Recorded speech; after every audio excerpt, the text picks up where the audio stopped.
lecture is going to explain how money is created in a fractional reserve banking system. A fractional reserve banking system is when banks are required to keep only a fraction of their total deposits on reserve. Any excess reserves or deposits that exceed that which is required can be loaned out to borrowers who can invest and spend the money in the economy. As we'll see, in such a system, a particular amount of money can be multiplied through the creation of new money as it is loaned to borrowers and spent by those borrowers on goods, services, or new investments in capital.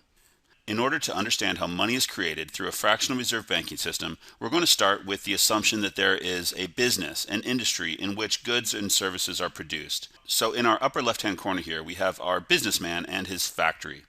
Now this businessman employs workers in the production of goods and services. Upon the sale of this factory's output, these workers will be paid. So as we see here, we have 1,000 euros, which this factory owner has earned from the sale of its goods and services and is going to pay to its workers. These workers will spend some of this money and they will save some of this money, but ultimately any money spent or saved by the workers at this factory will end up being deposited into hypothetical Bank A. So Bank A is a savings institution at which the workers in this factory and the people who receive the money that they spent from the production of their goods and services are saving their money. So as you see, there is an increase in Bank A's total reserves by 1,000 euros. Now we have to ask the question, what is the reserve requirement in this economy? In other words, of this 1,000 euros, how much is required to be put into reserve? Let's assume that in Europe today, the ECB, or the European Central Bank, has set a reserve ratio of 0.2. This means that 20% of all commercial banks' deposits must be kept in reserve at the European Central Bank. So we have 1,000 euros has been deposited from the workers earning the money due to the production of the goods in this factory. Of this 1,000 euros, 200 euros must be kept on reserve at the bank. So we'll move 200 euros over here. Now this leaves 800 euros, which this commercial bank has in its excess reserves. The question is, what will the commercial bank wish to do with these 800 euros of reserves? Now the savers at this bank are earning interest on their savings. In order to pay the savers interest, Bank A must earn interest on their reserves. So Bank A has 800 euros that it wants to loan out so that it can charge interest to a borrower. Now the availability of this financial capital will, not surprisingly, attract new capitalists. So let's assume that another entrepreneur comes and borrows 800 euros from Bank A's excess reserves in order to pay for the production of goods in his own factory. So this 800 euros will go towards the production of goods and, of course, the employment of more workers. The 800 euros will cover the production costs of this new factory, will be paid to the workers, who will then spend some and save some, and ultimately the 800 euros will end up being deposited into other banks in the economy, represented by Bank B. So as we see, the 1,000 euros earned by the workers in the first factory will ultimately lead to an additional 800 euros of money being created through the fractional reserve banking system. Bank A is able to lend out 800 euros of the initial 1,000 euros deposited to another businessman who pays his workers, who will spend some of that money, which will go into other banks in the economy as reserves. Now we have 800 euros in Bank B. With the reserve requirement of 0.2, Bank B must set aside 160 euros into its required reserves. So let's count out 160 euros here. There's 100, and we've broken this up into some chunks. That's 3/5 of another 100. That's 160 euros. Now this leaves 640 euros in Bank B, which are excess reserves. What is Bank B going to do with its 640 euros of excess reserves?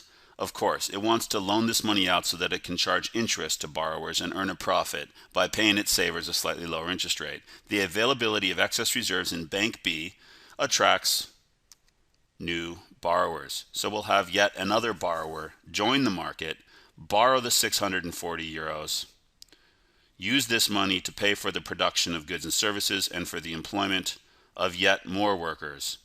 who will get paid the money that the capitalist has borrowed. And ultimately, this 640 euros will, you predicted it, be deposited into yet more banks in the banking system. Now there are 640 euros in the banking system that were created through Bank B's lending to another borrower. With the required reserve of 0.2, 128 euros must be added to Bank C's required reserves. So we'll take another 100 out and another piece of this here. Now we have 128 euros in required reserves, leaving Bank C with 512 euros in its excess reserves. Of course, this process will continue. Bank C will lend out its excess reserves to yet more borrowers who will spend that money on the production of goods, employ more workers who will spend that money, and it will ultimately be deposited in yet another bank. All along the way, more money is being created. Now, how can we actually say money is created even though this whole process started with an initial deposit of just 1,000 euros? In fact, the money supply in a nation is not simply the base of currency that exists. Rather, it is a multiple of that monetary base. In this economy, there's only 1,000 euros of hard currency. However, a nation's money supply includes all the money that exists in checking accounts and savings accounts in the banking system. Therefore, with the reserve ratio of 0.2, there is actually a multiplier effect when there is an initial change in deposits in the banking system. In this economy, to determine the total change in the money supply that resulted from the initial change of 1,000 euros, we must calculate what is called the money multiplier. The money multiplier is found by dividing 1 by the reserve ratio. In our economy, the reserve ratio is 0.2, so the money multiplier is 1 divided by 0.2, or 5. This means that even though there's only 1,000 euros of hard currency in this economy, the total money supply can be a multiple of that 1,000 euros due to the fact that commercial banks are only required to keep 20% of their total deposits on reserve at any given time. Money is being created through the lending and borrowing from banks' excess reserves and the new deposits that are created by any money that is lent and borrowed. The total change in this money supply following the 1,000 euro change in deposits at the beginning of this process will therefore be 1,000 euros times the money multiplier of 5, which gives us 5,000 euros. Now this is a little bit misleading. One assumption we've made is that the initial change in checkable deposits, or the change in the bank's reserves of 1,000 euros, was not already part of the nation's money supply.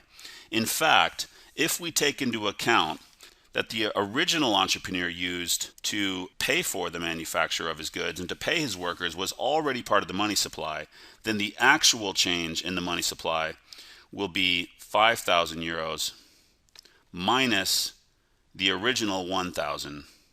So we have to actually subtract out the initial deposit of 1,000 euros, because we have to assume that the original entrepreneur got that money from somewhere and it was probably already part of the nation's money supply. So as we have just shown, when there is an initial change in deposits in a commercial bank, the ultimate change in the money supply will exceed that change in deposits, since commercial banks are only required to keep a fraction of their total deposits on reserve. 80% of every euro deposited into Bank A could be lent out, spent, or invested, earned by somebody else in the economy, deposited into Bank B, increasing that bank's required reserves and its excess reserves. Since banks can always lend out their excess reserves, money is being created along the way here. The total change in the money supply will be a multiple of any initial change in deposits in a commercial bank. Now this raises a question: what if the initial change in deposits comes not from a private investor, as we saw in this activity, rather from an action taken by the central bank? Let's assume, for instance, that rather than the increase in the deposits of Bank A coming from a businessman's business activities, instead the supply of reserves in Bank A increases because the European Central Bank buys bonds from commercial banks. Now, what's the difference between a bond purchase, which was explained in a previous video lesson, and its effect on the money supply? How is that different than when the initial change in deposits in the banking system comes from private investment from an entrepreneur?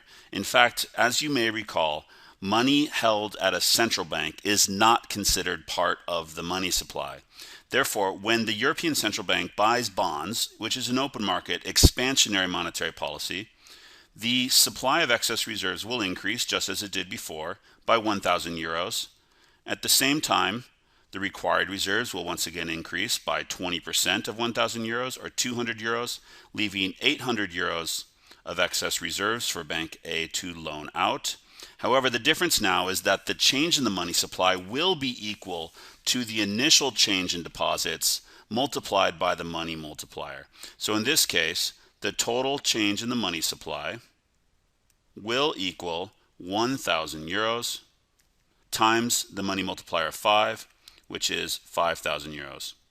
Now, why, when the private individuals put 1,000 euros into the banking system, did the money supply only increase by 4,000, as opposed to when the central bank buys bonds, does it increase by 5,000? This is because money held at the ECB, it was not counted in the nation's money supply. Therefore, the central bank's purchase of government bonds increases the money supply by more than when a private spender or saver puts money into the nation's banking system. So this is the conclusion of our lesson on the fractional reserve banking system and how money is created through a system in which commercial banks must hold only a fraction of their total deposits on reserve.